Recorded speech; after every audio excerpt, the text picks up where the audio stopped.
कि हम बहुत बड़ी समस्या में उलझे हुए हैं और इससे निकल नहीं रहे, या बहुत बड़ा काम है हमारा, हो नहीं रहा, चाहे प्रशासनिक हो चाहे अन्य कोई चीज का हो, कुछ मत करना, पार्थिव शिवलिंग का निर्माण करो। ध्यान से सुनना है। दुर्वा, वो दुर्वा में बस शुरुआत दुर्वा से करना, तो दीप ठंडे होने का इंतजार करना, में सफलता प्रदान कर दे। आलो उसका क्या बिगाड़े जो भक्त हो महा हो। तो जीवन में अगर थोड़ा बहुत दुख भी आता है तो उसको भोलेनाथ आप शिवजी पे जल चढ़ा। सबसे निवेदन है, इस व्यासपीठ से हमने कभी ये नहीं कहा कि माताओं आप जल चढ़ाओ कि पुरुष आप जल चढ़ाओ हुए हो, और ऐसा लग रहा है कि हम बहुत बड़ी समस्या में उलझे हुए हैं और इससे निकल नहीं रहे, या बहुत बड़ा काम है हमारा, हो नहीं रहा, चाहे प्रशासनिक हो चाहे अन्य कोई चीज का हो, कुछ मत करना। एकांत के शिव मंदिर में जाइए, अगर एकांत का शिव मंदिर भी नहीं मिले तो एकांत में कहीं छोटा सा मिट्टी का शिवलिंग का निर्माण करिए, पार्थिव शिवलिंग का निर्माण करिए, पर करना एकांत में, घर के बाहर किसी एकांत में शिवलिंग का निर्माण कर लो। या तो एकांतेश्वर महादेव पर चले जाओ, कोई एकांत में शिव मंदिर हो वहां, या कहीं एक पार्थिव शिवलिंग का निर्माण कर लो, छोटा सा। एक बेलपत्र, बहुत ध्यान से सुनना, एकांतेश्वर महादेव का ये वृतांत। जब किसी विषम परिस्थिति में उलझे हुए हो, बहुत बड़ी समस्या सामने आकर खड़ी हो गई है, सबके हाथ जोड़ लिए, सबसे निवेदन कर लिया कि हमारा ये काम कर दो, नहीं हो रहा, सब दूर से मेहनत कर ली है, परिश्रम कर लिया है, परिश्रम तब भी जारी रखना। एक बेलपत्र, एक चावल का दाना, एक सफेद पुष्प, एक शमी का पत्ता, एक छोटी सी दुर्वा। दुर्वा जानते हो सब लोग, जो जमीन पे दूब लगी रहती है, दुर्वा, दूब, दुर्वा, एक दुर्वा। वो दुर्वा में बस, दुर्वा में वो जो दुर्वा होती है, कोई कोई दुर्वा एक डंडी की होती है। दुर्वा में बस इतना ध्यान रखना कि दुर्वा एक रहे और उसमें से दो पत्तियां निकली हुई है। देखिए ना आप लोगों ने, पहले बोलो, जम के बोलो, देखा है ना, दुर्वा एक हो और दो पत्ती की हो, एक ही कहलाएगी। दो पत्ती निकली हुई दुर्वा, एक श्वेत पुष्प, शमी का पत्ता, बेलपत्र, चावल का एक दाना। एकांत में कोई शिव मंदिर हो, अगर मंदिर ना हो तो एक छोटा सा पार्थिव शिवलिंग का निर्माण किसी पेड़ के नीचे एकांत में जाकर पूजन कर कर, आराधना कर कर, घी का दीप लगाकर एक एक सामग्री शिव जी पर अपने मन की कामना कर कर समर्पित करना प्रारंभ कर दीजिए। शुरुआत दुर्वा से करना, दुर्वा के बाद में श्वेत पुष्प, शमी का पत्ता, चावल का दाना और बेलपत्री सबसे आखिरी में बाबा को समर्पित कर कर, हृदय से प्रार्थना कर कर, बाबा से निवेदन कर कर, दीप अगर मंदिर में कर रहे हो तो दीप ठंडा होने का इंतजार मत करना। अगर पेड़ के नीचे एकांत में शिवलिंग का निर्माण कर कर पूजन कर रहे हो तो दीप ठंडे होने का इंतजार करना। दीप ठंडा हो जाए तब भगवान शिव को ले जाकर विसर्जन करना। जो एक बेलपत्री है बस उसको घर लेकर आना, बाकी का सब विसर्जन कर कर आना। मेरा एकांतेश्वर महादेव उस कार्य में सफलता प्रदान कर देगा। एकांतेश्वर महादेव की आराधना। तुम रुका जी कह रहे माता पार्वती से, पार्वती आप शिव जी की आराधना करो, मना नहीं, पर शंकर की आराधना में कीर्ति को, वैभव को पीछे छोड़ो। एकांत में बैठा हुआ महादेव, एकांतेश्वर महादेव की मूलता यह कहती है, महत्वता यह कहती है कि आप अपने अहंकार से दूर हो जाओ। अहम से दूर होकर मेरे करीब में आओगे तो तुम्हें खाली नहीं रखूंगा, झोली भर कर ही भेजूंगा। वो एकांतेश्वर ऐसी तब शिव रह जाता। शंकर कौन रहा? जब सतयुग, त्रेता, द्वापर, कलयुग सब समाप्त हो जाते हैं, पूरी पृथ्वी जल में मग्न हो जाती है, तब भी जब कोई नहीं रहता तब मेरा शिव रहता है। एक बुलबुले के रूप में रहता है, एक बिंदु के रूप में रहता है। हम पहले कथा में कहे, आज फिर कहते हैं, पूरे विश्व की भूमि को, जमीन को खोद कर देख लो, उसमें कंकर रूपी शंकर का शिवलिंग जरूर निकलेगा, ये निश्चित है। पूरी पृथ्वी खोद लो,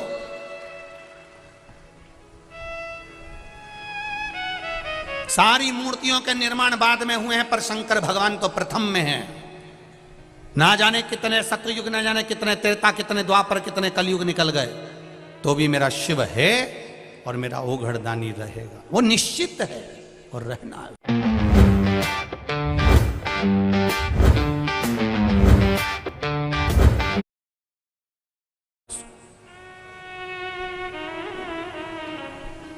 अकाल मृत्यु वो मरे जो काम करे चंडाल का, काल उसका क्या बिगाड़े जो भक्त हो महाकाल। जो शिव का उपासक होता है उसका बाल बक्का नहीं हो सकता, शंकर की आराधना करने वाले का बाल बक्का नहीं हो सकता। ये निश्चित है कि जन्म मरण परण तीन शिव के हाथ में है। मृत्यु जहां लिखी हुई है वहां तो हम पहुंचेंगे। तुम कहो कि सुअर वाला महाराज किसी की मौत को रोक दे, किसी की मृत्यु को रोक दे, तो मुश्किल है। आपकी मृत्यु, हमारी मृत्यु, ये सब परमात्मा ने जो तारीख, जो पल, जो घड़ी, जो दिन, जो नक्षत्र, जो समय, जो परमात्मा ने लिख दिया, वो निश्चित है कि उस पल, उस घड़ी, उस क्षण में हमारी मृत्यु होगी। जो विधान पर लिखा हुआ है उसे कोई टाल नहीं सका। पर आपका भजन का जब बल बढ़ जाता है, सत्संग का जब बल बढ़ जाता है, आप शंकर का गुणगान जब करने लगते हो, तो जीवन में अगर थोड़ा बहुत दुख भी आता है तो उसको भोलेनाथ, आप शिवजी पे जल चढ़ाते हो तो जैसे चंदन शंकर पर पेले का लगा हुआ होता है तो धुल जाता है, उसी तरह शिवजी पे जैसे जैसे जल चढ़ाते हो हमारे भी पाप धीरे धीरे धुलना प्रारंभ हो जाते हैं। ये निश्चित है। शंकर भगवान पर समर्पित किया गया एक लोटा जल हमारे पूर्व के ना जाने कितने कितने पाप कर्म को धो देता, ना जाने कितने पाप कर्मों को।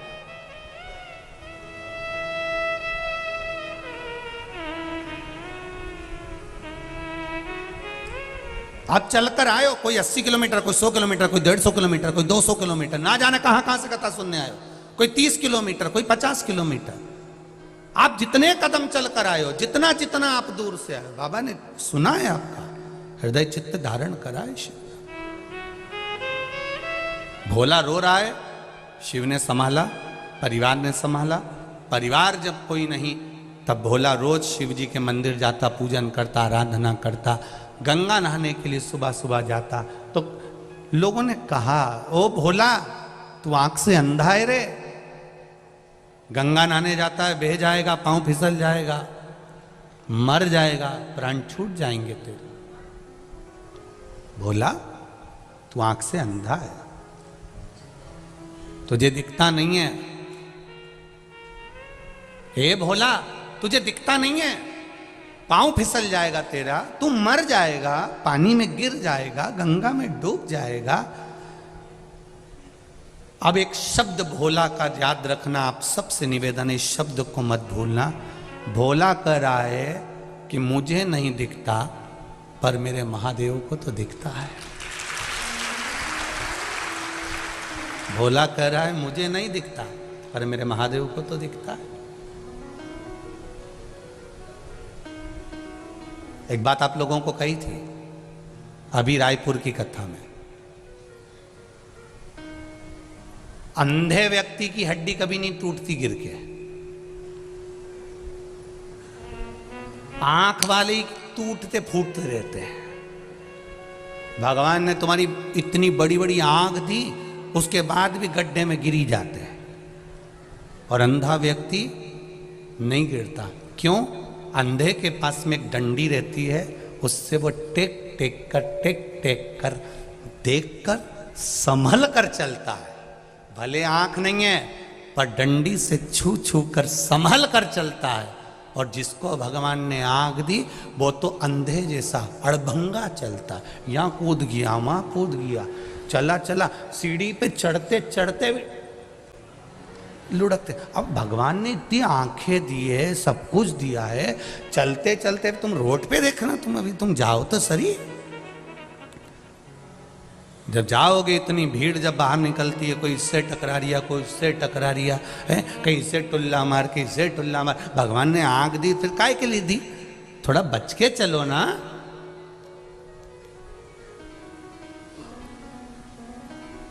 रोज हम निवेदन करते हैं, गले में सोने की चेन होगी, रकम होगी, जेब में पैसा होगा, तो चोर की नजर जरूर होगी। सुंदरता होगी तो लुच्चों की नजर जरूर होगी, और अगर शंकर की भक्ति होगी तो महादेव की नजर। सुंदरता है तो लुच्चों की नजर होगी, धन होगा तो चोर की नजर होगी, और शिव भीतर समाया है, भक्ति भीतर है, तो महादेव की नजर जरूर होगी। ये निश्चित है। तुम कहां बैठे हो वो शंकर को मालूम है।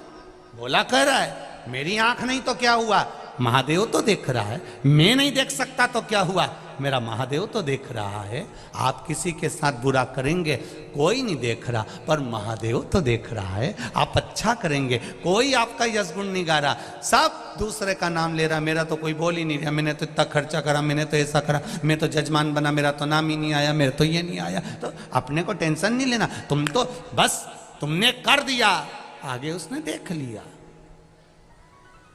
हमें अपना गुणगान नहीं चाहिए, वो देख रहा है। भोला ने कहा मेरा महादेव देख रहा है। रोज गंगा नहाने जाता, गंगा जी में नहाकर वापिस आता, शिव मंदिर जाता, शंकर जी के मंदिर में बैठा था। आज किसी ने कह दिया अपनी काशी में शंकर भगवान का एक बड़ा अनुष्ठान होने वाला है, भगवान शिव की सत्संग होने वाला है, प्रवचन होने वाला है, कोई कथा होने वाली है। उनने सुना और भोला ने मन में विचार कर लिया मैं भी जाऊंगा उस प्रवचन में। रात का समय था, किसी ने कहा इतनी रात को जाएगा, तो भोला बोला हमारी आंख ही नहीं, तो हमें दिन और रात से मतलब ही क्या। सत्संग करने वाला, भजन करने वाला, कीर्तन करने वाला रात और दिन नहीं देखता। हमसे लोग कहते बताओ गुरुजी, श्री शिवाय नमस्तुभ्यम कब नहीं जपना चाहिए? ऐसा कोई समय, जैसे माताएं कहती है हम रजस्वला धर्म में हो जाते हैं, तो हम फिर व्रत रखें कि नहीं रखें। तो हमारे यहाँ तो यहाँ तक वर्णन किया गया कि रजस्वला धर्म में भी नारी है। मान लो कोई घर में मर भी गया है, किसी का जन्म भी हो गया है, तो भी शिव महापुराण की कथा कहती है नाम जपने में कोई बुराई नहीं है, भगवान का भजन करने में कोई बुराई नहीं। तो कहा गुरुजी कई लोग तो कहते हैं कि ऐसे समय में भजन नहीं करना चाहिए, नाम नहीं जपना चाहिए। हमने कहा ऐसे समय में अगर निपट गए तो हर पल, हर घड़ी, हर क्षण, ऐसा कोई क्षण ही ना जाए, ऐसा कोई घड़ी ना जाए, ऐसा कोई पल ही ना जाए। जैसे पशुपति व्रत करते हो, तो पशुपति व्रत करते हो तो बीच में रजस्वला धर्म पड़ जाता है एक आध सोमवार को। अगर रजस्वला धर्म पड़ गया तो माताएं क्या करेगी? क्या व्रत तोड़ देगी? नहीं, पूजन नहीं करेगी, पूजन नहीं करेगी, पर नियम वही रहेगा, एक समय फलाहार करना है और शाम के समय भोजन करना है। भले पूजन नहीं करेगी, पर गिनती में नहीं आएगा वो, पर नियम तो वही चलना है ना, नियम का प्ररूप तो वही। हाँ, यदि एकादशी पड़ गई तो एकादशी का नियम लागू हो गया, फिर वो छोड़ दिया। प्रदोष पड़ गई, प्रदोष का नियम चालू हो गया, फिर वो छोड़ दिया। पर गिनती में चल रहे हैं और बीच में अगर रजस्वला धर्म आ गया है तो आप अपने ही नगर में, अपने ही गांव में कोई एकादशी, कोई प्रदोष नहीं है तो उसका स्मरण रहे, आप जपो शिव नाम।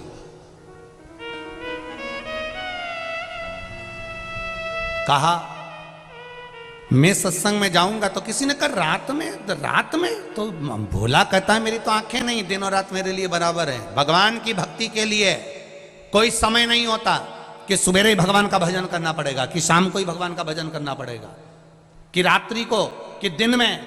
शंकर भगवान की आराधना के लिए कोई समय नहीं है। भगवान विष्णु के बैकुंठ में पट, कपाट, दरवाजे, खिड़की सब हैं। ब्रह्मा जी के मंदिर में, ब्रह्मलोक में कपाट, खिड़की, दरवाजे सब हैं। इंद्र के मंदिर में, इंद्रलोक में सब कुछ है। ब्रह्मलोक में दरवाजे हैं, बैकुंठ लोक में दरवाजे हैं, पर मेरे कैलाश पर जाकर देखना कोई दरवाजा नहीं है, चारों तरफ से खुला हुआ है, सब जगह से।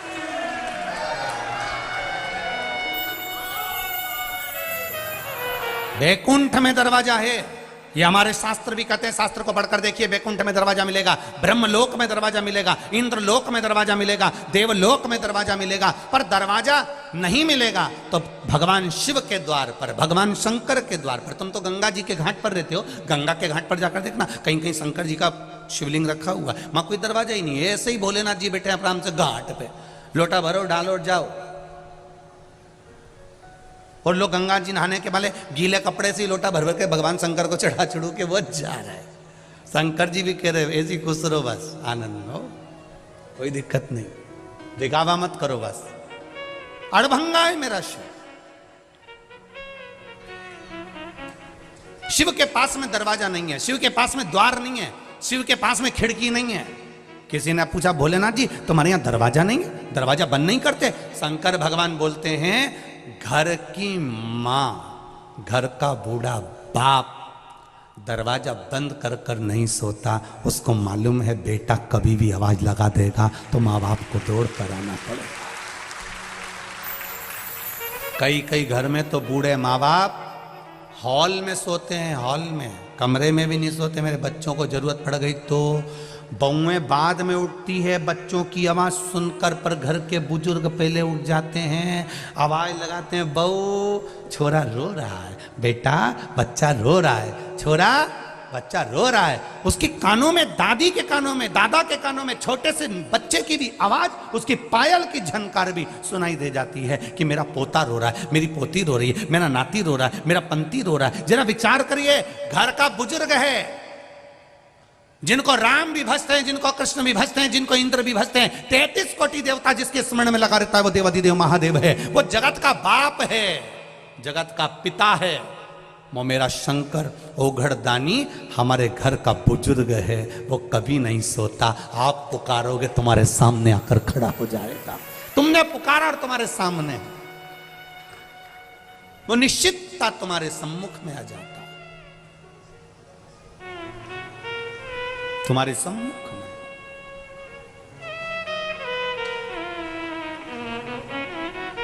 शंभु शरणे पड़ी, मांगू घड़ी रे घड़ी, दुख काटो दया करी निदर्शन,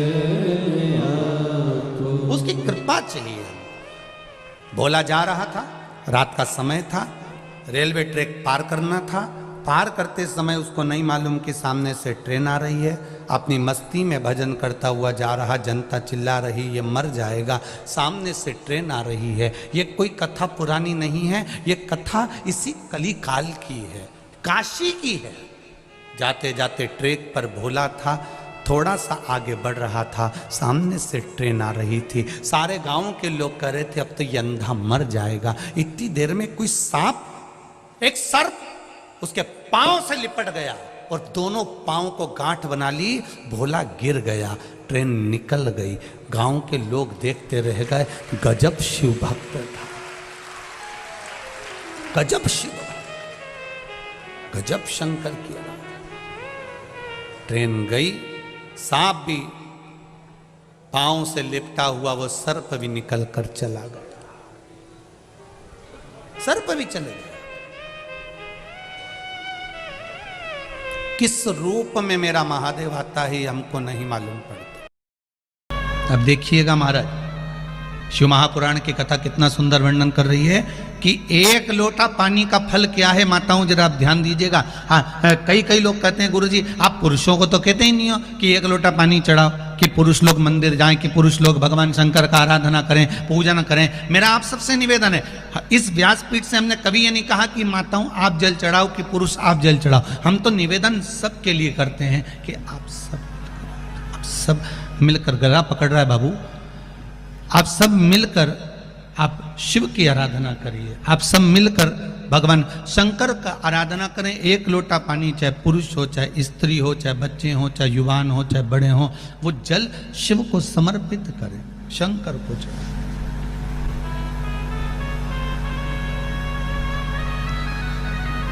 शिव को जल समर्पित करो।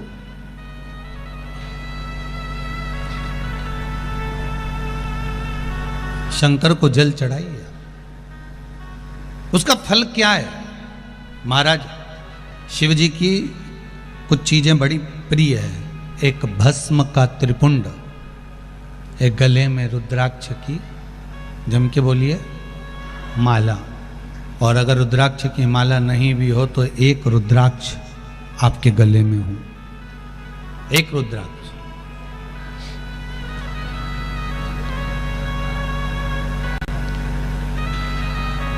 मस्तक पर त्रिपुंड हो, गले में रुद्राक्ष हो, और मुख पर या तो पंचाक्षर मंत्र नमः शिवाय ओम, या ओम नमः शिवाय, शिवाय नमस्तुभ्यम। फिर से बोलिए, श्री शिवाय नमस्तुभ्यम, श्री शिवाय नमस्तुभ्यम।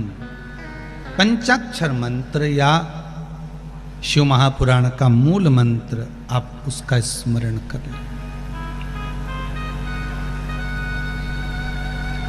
कितनी विशेष महत्वता है इन मंत्रों की, आप लोगों के पत्र में वर्णन किया है, आप लोगों ने बड़ा सुंदर सुंदर बोला है।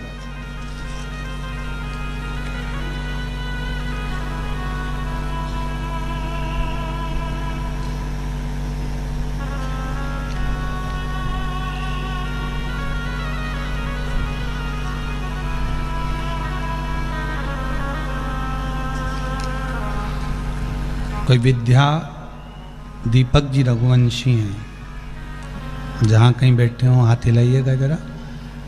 विद्या दीपक जी रघुवंशी ने लिखा है, गुरुदेव कहीं बैठे हैं जिन्होंने पत्र लिखा है, विद्या दीपक जी रघुवंशी।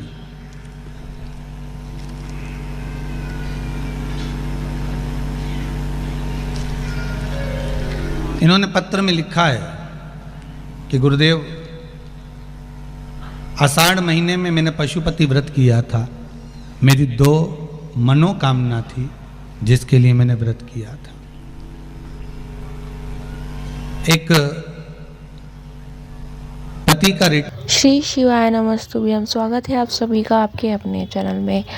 आज जो मैंने उपाय डाले हैं पंडित प्रदीप मिश्रा जी का श्री शिव महापुराण की कथा से, उसमें गुरुजी ने बताया है कि जब भी हम किसी बहुत ही ख़राब परिस्थिति में फंस जाते हैं, हमारा काम नहीं होता है, हम लाचार हो जाते हैं, मतलब उस काम को हम सालों से कर रहे हैं, हमारा काम नहीं हुआ है, या बहुत दुख है, कोई सा भी काम आपका बहुत मुश्किल से होता है, तो इसको बोलते हैं विशेष विषम परिस्थिति। तो विशेष विषम परिस्थिति के लिए पंडित प्रदीप मिश्रा जी ने उपाय बताया है। इसमें हमको जो सामग्री चाहिए वो सामग्री है, एक चावल का दाना, एक सफ़ेद पुष्प, बेलपत्र, दुर्वा, और आपको चाहिए शमी पत्र। यह उपाय आपको करना है एकांतेश्वर महादेव के लिए। ये उपाय आपको कोई भी एकांत में जो महादेव का मंदिर होता है, जहाँ महादेव की प्रतिष्ठा हुई है, वहाँ पे कर सकते हैं। यदि ऐसा मंदिर आपको नहीं मिलता है तो आप घर में ही एकांत जगह में जाके या कहीं भी एकांत जगह में जाके पार्थिव शिवलिंग का निर्माण करके एकांतेश्वर महादेव का नाम लेके यह पूजा कर सकते हैं। सबसे पहले आपको इसमें चढ़ाना है, जो सही क्रम है पूजन सामग्री महादेव के ऊपर समर्पित करने का, एकांतेश्वर महादेव के ऊपर समर्पित करने का, वो है दुर्वा। दुर्वा पहली है, दूसरा है आपका सफ़ेद पुष्प, तीसरा है आपका शमी पत्र और चौथा है आपका सफ़ेद चावल और सबसे आखिरी में चढ़ेगा बेलपत्र। तो यहाँ 5 वस्तुएं आप महादेव के ऊपर समर्पित करें, अपनी मन की मनोकामना बोलें और यह उपाय अवश्य करें। और यदि ये वीडियो अच्छी लगी तो उसको लाइक कीजिए और चैनल को सब्सक्राइब कीजिए। कमेंट बॉक्स में हर हर महादेव या श्री शिवाय नमस्तुभ्यम लिखना ना भूलें। गुरुजी का कहना है कि श्री शिवाय नमस्तुभ्यम लिखने सुनने बोलने मात्र से हमें 1000 अश्वमेध यज्ञों के फल की प्राप्ति होती है, हमारे पाप कम होते हैं और कष्ट दूर होते हैं। आप पंचाक्षर मंत्र ओम नमः शिवाय, षडाक्षर मंत्र नमः शिवाय ओम, यह सब भी लिख सकते हैं। जय श्री महाकाल भी अवश्य लिख सकते हैं, हर हर महादेव लिख सकते हैं। यह सब मंत्र का उच्चारण करने मात्र से हमारे पाप कष्ट हो जाते हैं। और वीडियो को लाइक ज़रूर कीजिए, मेरे चैनल को सब्सक्राइब अवश्य कीजिए ताकि ऐसी अच्छी वीडियोस मैं आप तक पहुंचाती रहूं और मुझे सपोर्ट कीजिए। धन्यवाद।